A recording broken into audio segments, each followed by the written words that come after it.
तीन नंबर दिनेर कसम, 4 नंबर रात्रेर कसम, 5 नंबर आसमान बनाने वालार कसम, 6 नंबर जमीन बिछाने वालार कसम, नंबर 7 अल्लाह बोले वा नफ्सिन वा मा सव्वाहा फाअलहामाहा फुजूराहा वा ताकवाहा।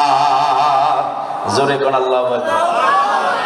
আল্লাহ বলে নফসটারে সুন্দরভাবে বানায় শেষ করি নাই, এই নফসের ভিতরে ভালো এবং মন্দ বুঝার শক্তি দান করছে কে? জোরে বলেন।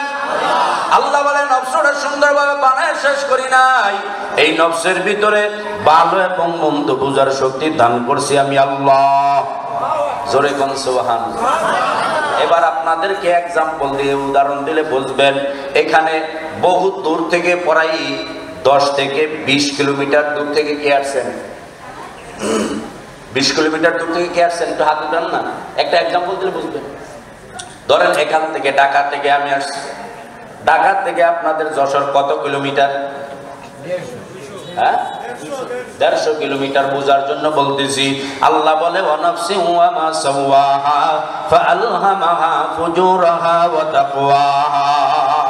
আল্লাহ বলে সুন্দর করে নফসটারে বানায় শেষ করি নাই, এই নফসের ভিতরে ভালো এবং মন্দ বুঝার শক্তি দান করছি আমি আল্লাহ।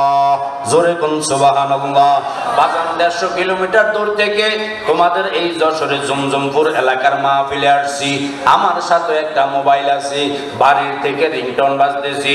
আমার বাড়ি হলো চাঁদপুর, ঢাকা থেকে চাঁদপুর আরো ধরেন 70 কিলোমিটার, এই আপনার তাহলে 150 বড়াই 230 কিলোমিটার দূর থেকে যখন আমার মোবাইলে কল আসতেছি, আমি মোবাইলটা রিসিভ করার পরে বাড়ির থেকে সংবাদ, সালাম দেওয়ার পরে সালাম দেওয়ার ঢং বুঝা বুঝতে পারতেছি লোকটা ভালো আছে না সমস্যায় আছে। সালামের ভিতরে কান্নার একটা ভাব চলে আসছে। জিজ্ঞাসা করা হলো কেন কান্না করো? আওয়াজ দিতেছে 230 কিলোমিটার দূর থেকে আওয়াজ আসছে তোমার মুখ আত্মীয় মারা গেছে। বাবা 230 কিলোমিটার দূরে যদি মানুষ মারা যায়, 230 কিলোমিটার দূর থেকে কানে মোবাইল এখনো আছে। হ্যালো কওয়ার পরে এমন একটা আঘাত কলবে লাগছে, যেই আঘাতের কারণে 1 সেকেন্ডের ব্যবধানে চোখের ভিতরে পানি আসছে কি আসে না? কত কিলোমিটার দূর থেকে? 230 কিলোমিটার দূর থেকে মাত্র একটা সংবাদ, যেই সংবাদ আসার কারণে কানের ভিতরে মোবাইল, একটা আওয়াজ আসছে কান্নার, শুধু তোমার অমুক আত্মীয় মারা গেছে শোনা মাত্র, শুধু তোমার অমুক আত্মীয় মারা গেছে শোনা মাত্র এমন একটা অন্তরে বাড়ি লাগছে, লাগার সাথে সাথে আঘাতের কারণে মুহূর্তের ভিতরে চোখের কোণায় পানি চলে আসছে। কথা ঠিক না? এবার আমি আপনাকে বলবো আঘাতটা কোথায় লাগছে? সবাই বলেন না, জোরে বলেন। এই আঘাত কি দেখানো যায় কিনা? আল্লাহ বলে ওয়া নাফসি ওয়া মা সাওয়াহা ফাআলহামাহা ফুজুরাহা ওয়া তাকওয়াহা। বুঝলেন তো? খারাপ সংবাদ শুনলে মুহূর্তের ভিতর কি হয় বলেন না?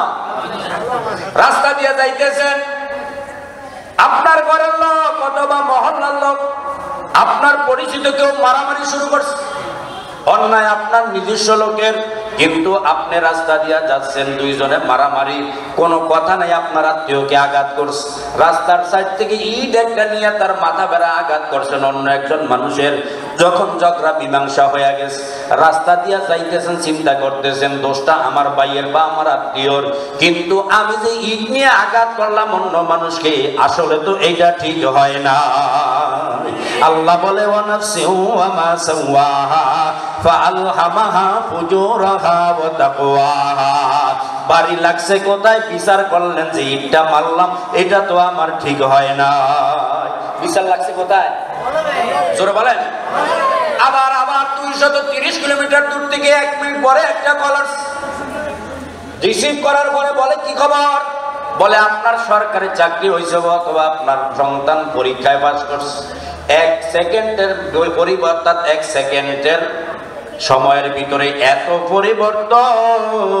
1 মিনিট আগে যেই মানুষটার চোখের কোণায় পানি আসছে, 1 সেকেন্ডের একটা বাক্য শোনার পরে অন্তরে এমন একটা খুশির আঘাত লাগছে, খুশির একটা যখন বাতাস লাগছে, মুহূর্তের ভিতরে কান্নার পরিবর্তে মুখের কোণায় হাসি।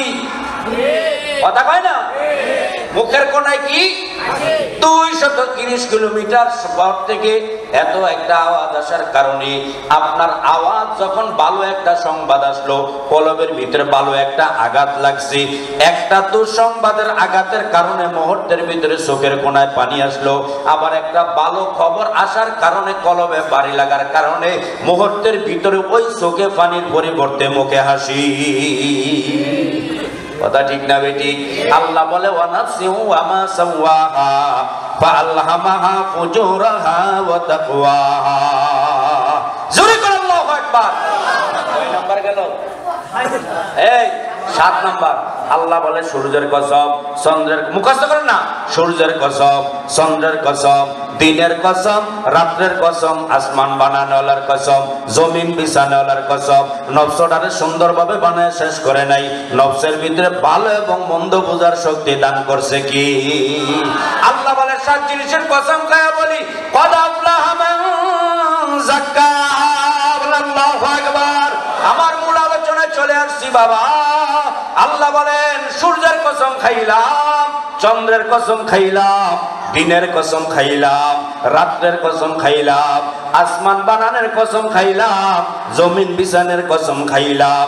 নফসটারে সুন্দরভাবে বানায় শেষ করি নাই, নফসের ভিতরে ভালো মন্দ বোঝার শক্তি দান করে আমি আল্লাহ 7 জিনিসের কসম খাইয়া বলতেছি, ওই ব্যক্তি সফল কাম যে নিজের নফস বা আত্মাটারে ঠিক করছে। জোরে কোন সুবহানাল্লাহ।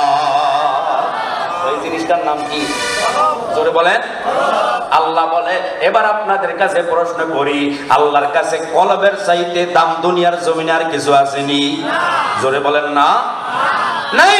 আল্লাহ বলে সূর্যের দাম আমার কাছে নাই, চন্দ্রের দাম আমার কাছে নাই, দিনের দাম আমার কাছে নাই। এবার আপনাদেরকে প্রশ্ন করি, দুনিয়ার মানুষের জন্য চন্দ্রের দাম আছে না নাই? চন্দ্র না থাকলে দুনিয়ার কোনো দাম আসেনি? সূর্য না থাকলে, আসমান না থাকলে, জমিন না থাকলে দুনিয়ার কোনো দাম নাই। আল্লাহ বলে এই দামি 7টা বস্তুর চাইতে আমি আল্লাহর নিকটে সব চাইতে দামি বস্তু হইল বান্দার কলব। আল্লাহ বলে কদ আফলাহা মান যাক্কাহা। আল্লাহ বলে ওই ব্যক্তি সফল কাম যে নিজের কলবটারে ঠিক করছে, ঠিক করার জন্য চেষ্টা করছে, উলামায়ে কেরামের সাথে সম্পর্ক রাখছি, মসজিদ মাদ্রাসার সাথে সম্পর্ক রাখছি, কলব একমাত্র ঠিক করার জন্য। আল্লাহ বলে কদ আফলাহা মান যাক্কাহা। সুবহানাল্লাহ। 7 জিনিসের কসম খায়া আল্লাহ বলে ওই ব্যক্তি সফল কাম যার কলবটা ভালো। সুবহানাল্লাহ বলেন না। আবার পিছনে আসি, আল্লাহ বলে সূর্যের কসম, চন্দ্রের কসম, দিনের কসম, রাত্রের কসম, আসমান বানানোওয়ালার কসম, জমিন বিছানোওয়ালার কসম। নফসটারে সুন্দরভাবে বানায় শেষ করি নাই, নফসের ভিতরে ভালো এবং মন্দ বোঝার শক্তি দান করছে আমি আল্লাহ। আল্লাহ বলে 7 জিনিসের কসম খায়া বলি, ওয়াকাদ খাবা মান দাসসাহা। আল্লাহ বলে ওই ব্যক্তি ক্ষতিগ্রস্ত। আল্লাহ বলে সূর্যের কসম খায়া কইলাম, চন্দ্রের কসম খায়া কইলাম, দিনের কসম খায়া বলতেছি, রাত্রের কসম খায়া বলতেছি, আসমানের কসম খাই, জমিনের কসম খাই, নফসের কসম খায়া বলি ওই ব্যক্তি ক্ষতিগ্রস্ত। ওয়াকাদ খাবা মান দাসসাহা। যে কলবটারে ঠিক করবে না, কলব ঠিক করার জন্য চেষ্টা করবে না, আল্লাহ বলে সেই ব্যক্তি ক্ষতিগ্রস্ত।